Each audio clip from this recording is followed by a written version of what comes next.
good morning, and thanks for coming back and being with us again here on a Tuesday morning. Me and Matt are excited to be with you again, and Matt, good to see you. And Good to see you too. yeah, happy fall. It's crazy how cold it's getting out there in our neck of the woods and how dark it is. So things are changing.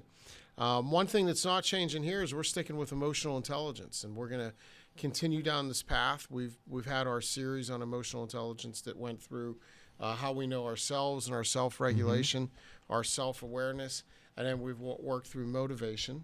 Today we're going to talk about our others' awareness and our social awareness and our social regulation. So social awareness is that how aware are we of the emotional makeup of others, right? So how aware are we of their current state, their mood, and how competent are we of communicating with them in a manner that's where they are. Social regulation is our ability to influence others. Think about our ability to find a common ground, connect with others, and then be able to influence them, hopefully in a very positive way. But how can we be persuasive in our dealings with others? And last night, as I was tossing this around in my head, and also playing with my daughter Lucy, she's one. Empathy came to mind. I know it's a topic that you think I have none of. The Tin Man. But we were sitting there playing, and she happened to hit me with a hairbrush, and I was fake crying and trying to show emotions just to see if she would bite or realize it. And it's funny because she's 15 months, and I was doing some reading. Around 18 months, they start to be able to see emotions and understand that others' emotions might not be the same as themselves, and be able to start the path to empathy. Not quite there, but it was interesting. It was one of the first times where she sort of stopped, paused, looked over, rather than laughing or keep doing it or whatever she did whenever she was 9 months or 10 months. So it was just interesting. The thing that comes to mind for me for social awareness is really empathy. Yeah. And empathy is how much we're able to feel or share emotions with another, right? You know, sympathy is when you feel bad for somebody. Empathy is more of how are we able to connect with others' emotions and share in those emotions with them.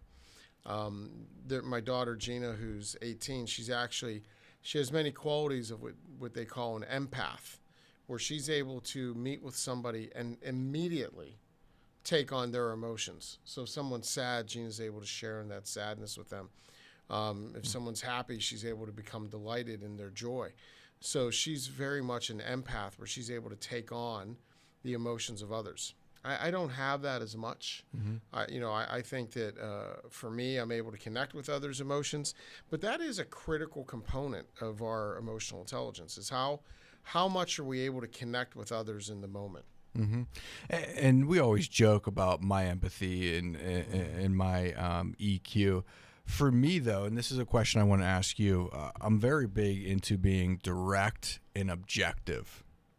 And so how are you direct and objective, anyone, not just myself, but also to be able, to be socially aware, to show empathy, because I think there's a fine line there. Let's just, for instance, if you're in a sales meeting and you're a sales manager or you're a sales leader, you have to be direct. Numbers matter. You have to be objective. But there's always, those leaders that, in my mind, kind of waddle in between or one or the other. So talk about that a little bit. Yeah, I don't think it's an either or. I don't think if you're empathetic towards others and you feel kind towards, you want to behave in a manner that's kind, that you can't be direct. And conversely, I don't think you need to be mean and being direct. And I'm not suggesting you are. You've grown a lot over the 10 years. You must have a great mentor. But you've grown a lot in your ability. Yeah, a lot of good podcasts and books I read. So, you've grown in your ability to be more direct without having to hit the hammer. Put some velvet on the hammer. And I think one way that we can grow, when I see people who are very direct, the bull in the china shop, the bull that has to get their way, they usually lack dignity and respect and for others. And we can be very direct with others as long as we're always putting their dignity ahead of our needs. And when we see people that lack in emotional intelligence, it's because of that. They often put their needs ahead of the dignity or respect they have for others. And they put their needs above the needs of others. Mm-hmm. And, I think if you take a servant's heart towards your relationships, if you take that servant's heart into the world and say, let me seek first what's important to someone else. Let me meet somebody where they are and help them where they need help. Let me bring somebody some of the aid they need. And by the way, sometimes the thing somebody needs is direct counsel. I was just going to say that the most loving thing is positioning people for success. And how often do we talk to owners or CEOs or whoever it may be and say, by being direct, by being very objective, that is the most loving thing that you can do for that person at that time. Yeah. I think that's a phrase that's often overlooked. And one of the things we like to say, one of our isms around here, is the most loving thing we can do for somebody is position them for success, whoever that person might be, right? And, my kids and my family, they get on me sometimes because I'm always coaching, always giving people unsolicited advice. But, if you're in a grocery store and somebody's doing something and you tell the cashier, hey, by the way, if you do this, like if you give me my card back this way, it's helpful for me instead of trying to hand it back. To me, that's loving, right? There's a lot of people that won't give people feedback because they think it's being harsh. And I think the most harsh thing we could do for somebody is watch them do a bad job and not give them feedback. Especially if you're a leader, especially if these people have been entrusted to your leadership and you want to watch them fail. I mean, how many times, Matt, do we have conversations with clients and sales leaders, and they're like, they're struggling, they're doing this, and I'm going to give them another month. Why? What magic thing's going to happen in 30 days that hasn't happened in the past year that makes you think this person's going to be successful? I feel the momentum coming. Yeah. I'm starting to, understand what's getting in their way, and it just doesn't come. So the most loving thing we can do, and I hate to bring it to hiring and firing, talk to Ron Javad if you ever need that. But the most loving thing is sometimes positioning them for success outside of the organization. And that's really, really tough for a lot of people. Yeah, and this show's not about firing, but it's about how do we give people the feedback they need? How do we love somebody enough to help them be successful? And I think that Matt mentioned it starts with empathy. I fully agree with that. I think that it starts with the servant's heart, putting the needs of the other ahead of the needs of yourself. And when we do that, we have an ability to connect with people.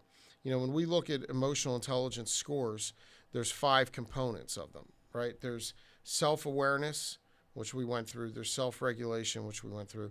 There's motivation. And then there is social awareness and social regulation. So for me, those are my highest scores. And I just have, I have this sonar for others, apparently, that I'm totally drawn by others. And you've been in rooms with me where it's tough for me to maintain focus with one person if I'm in a room with 25 or 30 people. Oh, yeah.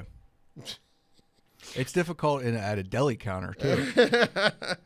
Yeah, I mean, I am in tune with others. It's just, the way I'm built. And for me, how do you manage that? How do you become aware of someone else's needs, care enough to serve them and meet those needs? And then how do you regulate your behavior so that you can be persuasive and have a positive influence on others? Well, part of that awareness, I think, is summed up. One of our friends, or a friend of the firm, shared a phrase with me one time that really stuck with me. And he said, "You never want to be the clown at a funeral." And I said, What are you talking about? He goes, "You never want to be the clown at a funeral." And I said, "What's that mean?" And he said, "Well, you go to a funeral and everybody's sad, right? So everybody there's grieving. They're the loved ones of the person that's passed. They have these issues on their heart. And many of us who care about others, who have empathy, who want to help, show up, and what do we want to do? We want to make them feel better. So when you're at a funeral, you want to make somebody feel better. Well, feeling better doesn't mean I'm laughing, right? Because remember, to be a man or woman of integrity means that our thoughts, our feelings, and our actions are integrated. So if my loved one passed and I feel sad, right? And I act sad by crying, that's good. So I shouldn't be there laughing like a hyena. So don't be that person that comes in and is inappropriate, being the clown, trying to get somebody to, just yuck it up and laugh at a funeral. There's times when, a 98-year-old woman passes or a 98-year-old man passes that you say, oh, they lived a great life, and somebody can have laughs in their memory. But be appropriate, right? Let your actions be appropriate for the setting. So I love that phrase, don't be a clown at the funeral. I think sometimes it's a comfort blanket too for individuals that aren't necessarily as in tune with emotions or comfortable with emotions. That's a big one too. Not just being in tune, but being comfortable. Correct. So that's the first thing that came to mind. Not to switch gears here, but the other thing. So it's empathy. And the other big one for me is body language. We always talk about here at the firm how 55% of the impact of our communication is nonverbal. So that's more than words, that's more than tone. Words 7%, and tone is 38%. And I'm pretty sure that adds up to 100. Absolutely. That's good math, buddy. All right. So 55% of it is nonverbal. So how aware are we of our nonverbal body language? And then part of this is, how can we read others' body language to help be in tune with what's going on? Yeah, so for me, the biggest part of my nonverbal, or the biggest part of my body language I need to be aware of is my face, right? Because apparently I have this permanent scowl that this could be my normal face, right? And people that live in my home will often say, why are you so angry? And I have to always say, if you're guessing, I'm not angry, right? If you're asking and you're guessing about why I'm angry, I'm not, because you'll know when I'm angry, right? And you should know this at this point. But for me, it's my face. I have to control my face because I can have an intense, menacing look, apparently, when I'm just thinking.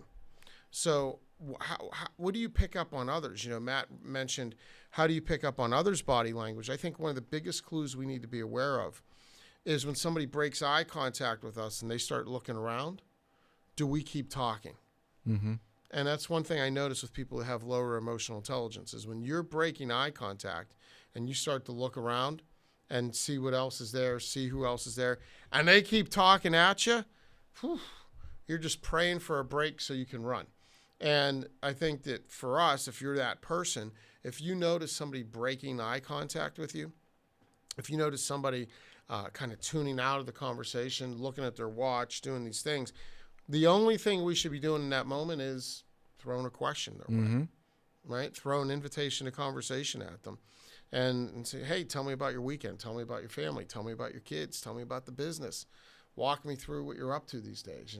How's whatever it might be, let's throw that invitation to conversation their way to get them back participating, because nobody wants to be talked at. Another thing I think that is interesting when we talk about emotional intelligence is, Matt likes to say that phrase you like about being that guy, huh? Like, don't be that guy. Yeah. Right. So one of Matt's favorite phrases is don't be that guy.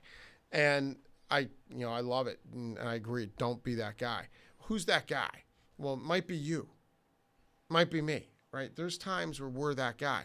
And I'm always struck by the person that you don't want to call. I think we all have this experience where there's somebody in our life that you think of and you're like, oh, I should call that person. And then you think to yourself, I don't think I'm going to call Tomorrow. that person. I'll call them tomorrow. Yeah, that's right. Or next week. Because the reason you don't want to call that person is because the first 5 minutes of the conversation are going to be them harassing you about why you don't call them. Right? I mean, there's somebody like that in our lives for everybody, where you call somebody, you reach out, you think of them, and next thing you know, it's 3 to 5 minutes of you never call and this and okay, well, I just did. So right? So think about that. If you're that individual, own it. Doesn't make you a bad person. Just own it. Recognize that behavior might not be what other people are looking for. Do you have anything on that? Am I that guy for you? No, you're not. You're not. And you're also the mentor, just to make that clear earlier. I was joking around. Just a couple odds and ends that I had down, not to stray too far, but we're 15 minutes in, it looks like. What about taking a temperature check before meetings? I know some leaders that are saying that like to say, "Hey, how we doing? How are we feeling?"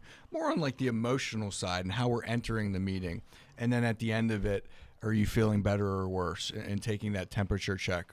How do you think that relates to just emotional intelligence and understanding the emotions, not just the objective nature of the meeting, but emotions involved? Yeah. So full disclosure, my highest score is in social regulation, right? And I'm a 95 out of 100 on social regulation. That's not me bragging. That's just me sharing with you. That's my gift. This is my ability to connect with others and connect with them in a meaningful way that most people aren't. So I'm going to answer that question because I think that's the real question. Okay. Is how do you really meaningfully connect with others? And the way I do it is by being brutally honest and brutally naked. I'm vulnerable in most of my relationships. I'm authentic, and it doesn't matter who I'm with or who I'm speaking to. I'm going to treat them the same way. Now, I haven't always been that way. I think for most of my life, I haven't been that way. Most of my life, I lived as probably a facade, trying to be somebody who I wasn't or trying to be that person I thought I wanted to be. So if we take the positive spin to it, I was on a growth path, and I was trying to become something better. But I heard a phrase along the way that struck me, and it is the healthy self looks up or down on no one, right? The healthy self looks up or down on no one. What does that mean? Why? I remember for years getting on an airplane, going into my seat, wherever I was going to be, and looking at the person sitting next to me and making an instant judgment, thinking, how's this person going to help me? And if they weren't wearing a suit and tie, I'd be disappointed. Back in the day, if they didn't dress a certain way, I'd be disappointed, like, oh, this is a lost opportunity. When the reality was, who cares who they are? Why am I looking to have my needs, my image met by other people? And I think that's what we find with a lot of people is they're not willing to be vulnerable and authentic enough to connect with others, and they don't feel like true authentic connections with others are important. So how do you get there? You went on your path, but I think that's really important. Can you teach being genuine? Can you work on being genuine? Because time and time again, what came up in some of the research that I was doing was, showing a genuine curiosity for others' well-being. Yeah. And that's tough to fake, but if you don't feel that way, can you get there? Or? Well, you can't get there if you don't, without intentionality, right? And my daughter, Gina, who I've mentioned now twice today, she read a story along the way that was about an individual that wrote how they had made up their mind that they wanted to end their life, and that was going to be the day they did it. And they were on their way, going through like some of the things of the day to prepare for leaving this world. And as they were going through a store or going through somewhere down the street, an individual stopped them, looked at them, and said, "Hey, I really like your hair, or I really like your outfit." And it was that little bit of encouragement that was enough to let that person fight another day. And in the course of fighting another day, they ended up never ending their life. They ended up living their life. So it's that little encouragement from a stranger, given to somebody that gave them the courage and the hope to live. So Gina goes around and she actually looks for people every day to give encouragement to. It's amazing. Yeah, she does. Walking down the street with her, absolutely lives it. Yeah, I mean, because at some point, if you're out in public with her, she's going to break from the pack. She's going to go seek someone out, and she's going to say something to them. And it's going to be something encouraging meant to lift them up. That's having the intentionality to care to make a difference in someone's day. Someone along the way said to me, a friend of mine said to me at one point, "I appreciate you," at the end of one of our conversations. And I said, "What?" and it struck me. It was like so meaningful to me that he said, "I appreciate you." I was like, I love that. It made my day, right? It made my day. And I realized if you do appreciate somebody, why don't we tell them? Why don't we tell those, not just that we love, not the people that we're most intimate with, but anybody, why don't we tell them that we appreciate them if they have an impact on our life, if they have a positive impact on our life? So that's something that I've now adopted, where I like to let people know I appreciate them if I do, if I appreciate their work. I love to let somebody know, wherever it might be, whether it's the cashier, whether it's at the drive-through, wherever it might be, if someone does a great job, and by the way, I don't do this falsely, because I don't think you can be authentic and just give away praise for people that are doing bad jobs. But if you do care and you do want to be intentional about this, you know, when I get a cup of coffee, I went to Dunkin' Donuts the other day, got a cup of coffee. They gave me the wrong order, but they did it with a smile, right? And she was very kind and very sweet and very, very helpful and very attentive. She leaned out and said, "I'll be right with you. It's coming." All this. No, they gave me the wrong drink, but they did it really in a really great way. And I told her, I said, "Hey, thank you. You do a great job, and I appreciate seeing you today," and made her day. You know, so why don't we give that feedback to others? So I think it's part of that being intentional, knowing that, hey, I want to go have a positive impact on somebody. And then when you do that, when you're intentional about the connections you make with others, you never know what you're going to learn. Because one thing we've learned is everybody has a story. Yeah. Everybody has a story. And when you are intentional about connecting with somebody, when you're intentional about letting someone else know they're important, they matter, even if it's for even if it's for giving you a coffee through a drive-through window, you can have a positive impact on their life. You can make a connection with them. You can make their day brighter.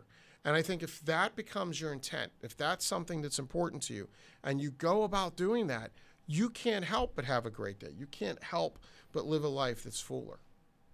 That's powerful, and I hate to add anything to that rather than wrapping up. But another very simple thing to do that I was looking at, use someone's name. Yeah. Yep, that's powerful. Yep. To how many of us say, "Hey, pal, what's up, bud?